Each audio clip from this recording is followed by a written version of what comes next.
Right, so let's go and check out what's happened in the past week. Boom. First of all, we have updated and sort of revamped our org. Cracker's Demise, or Crackdown for short, is what it usually goes for. So you are looking at a whole new sort of updated org page. We've got new sort of info panels. We've got a new trailer. So please go and check it out. The link should be down below. I'm just looking for Cracker's Demise. Also on here you got links obviously to our Discord. Please go and check it out and go and join if you're interested. We had an Inside Star Citizen. Now Inside Star Citizen has two sort of main information that was going on here. It basically revolved around the illicit deliveries, which looks like a really cool system where instead of just having the sort of legal deliveries you do at the moment, there is sort of specifically designed the legal deliveries where you're going to get rep for doing this sort of thing. You've also got the beacons for combat is one I'm looking forward to. At the moment when you go in the game, there's lots of beacons up here where NPCs need your help and stuff like that. But what they're going to do is they're going to have like 10 levels of difficulty. So, but when you get to the sort of latter levels, it's supposed to be a lot harder group play, which I'm really looking forward to, because at the moment you can do a lot of the missions solo if you've got the right ship or the right setup. And I say that there's actually a lot of ships could do ERTs if you're a good enough pilot as well. Some ships make it a little bit easier, but it's doable still.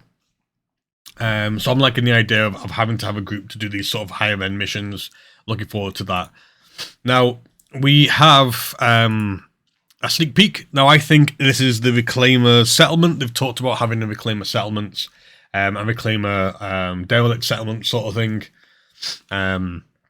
This is what I think is a clip of. So we also have now the subscriber flare. I wasn't that interested in the subscriber flare this month. I'm not that big a fan. And because you can't just wear these outfits and be able to go around the city, get onto your ship, fly to a station, get out, explore, go back into your ship and fly around and only have to wear armor or an EVA suit when you're wanting to EVA somewhere or to do sort of an FPS mission.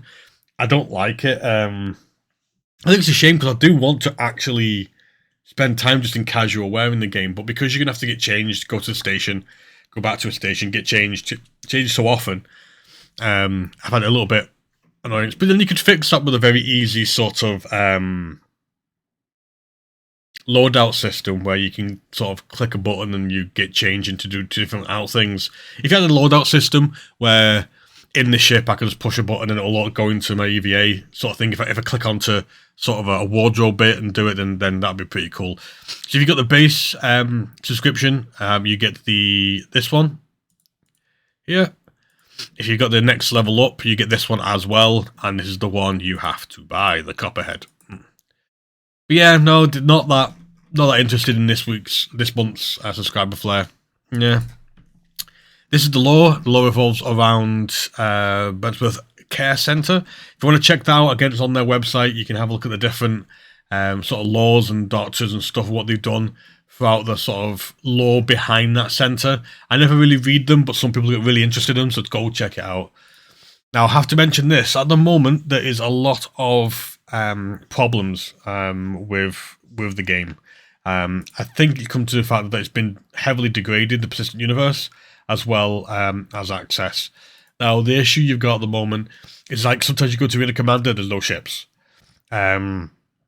Sometimes your money's missing, and sometimes you can't get your ships out. But what will happen is if you go and decide to do a character reset, that usually fixed everything. It doesn't at the moment. It really doesn't.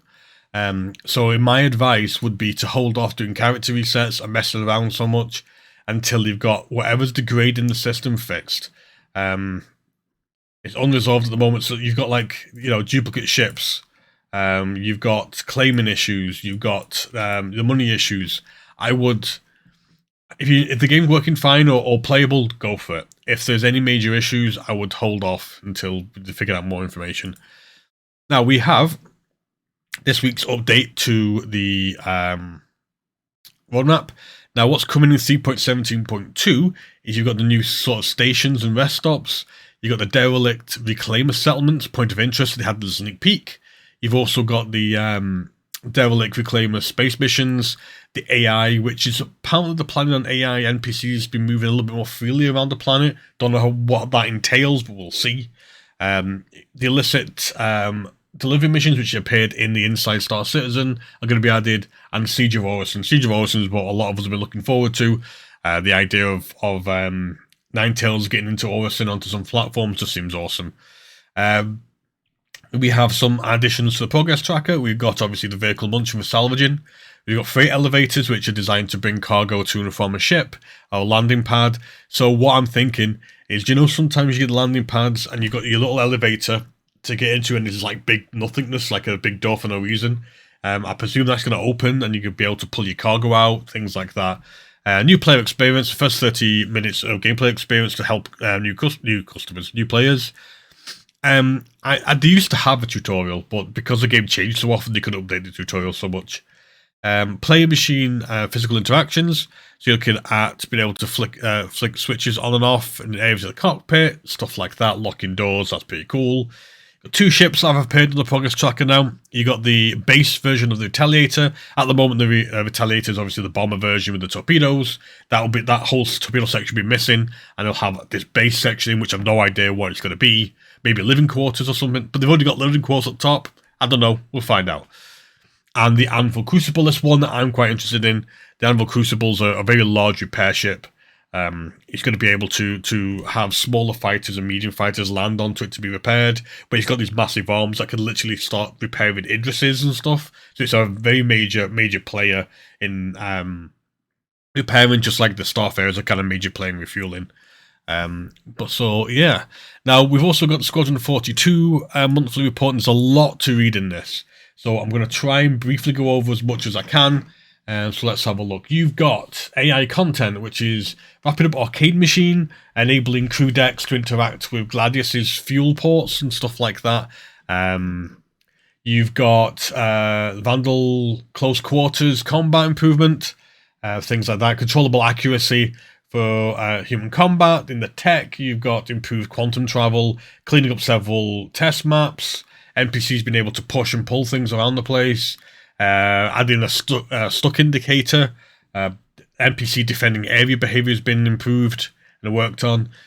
Facial team has improved. 42 characters. Social AI behavior progresses. You've got some of the characters. You've got the UE outfits and the Screaming Gladstone armor. Finishing various hair shaders. With the storyline, you're looking at updated scenes for chapters 1 and 5, improved walk and talk. Level design, you've got the FPS teams completing loadouts for 2 chapters. And the rating team, you've got in-depth level reviews, revising 2 puzzle scenarios, updating some placeholders for audio, updating overall schedule for some script improvements. The QA, you've got supporting the cinematic team, recording bug verification, a few little things like that. Team tech animations or quality of life tasks for the devs, completing slow rig solutions with new plugins. The UI working on various screens for 2 keyed levels, and new door panels created. The VFX, obviously, we cleaned up 2 larger areas. So clean up pass on 2 larger areas and reviewing gas cloud setup. Now, some people are interested in Squadron 42, some people aren't, but you've got to remember, if this is their main focus, what they do in Squadron 42 will end up being transferred over into the PU. So any sort of these things that will be sort of standard, like refueling things and how NPCs behave sort of around the station, once they've got it worked out in this sort of game, they'll transfer it and add it to the persistent universe. So there you go. So that's what's been like for the past week. I know that later on we've got a new Inside Star Citizen, which I'll add to next week's video. And we'll go and get some gaming on the go. Catch you later.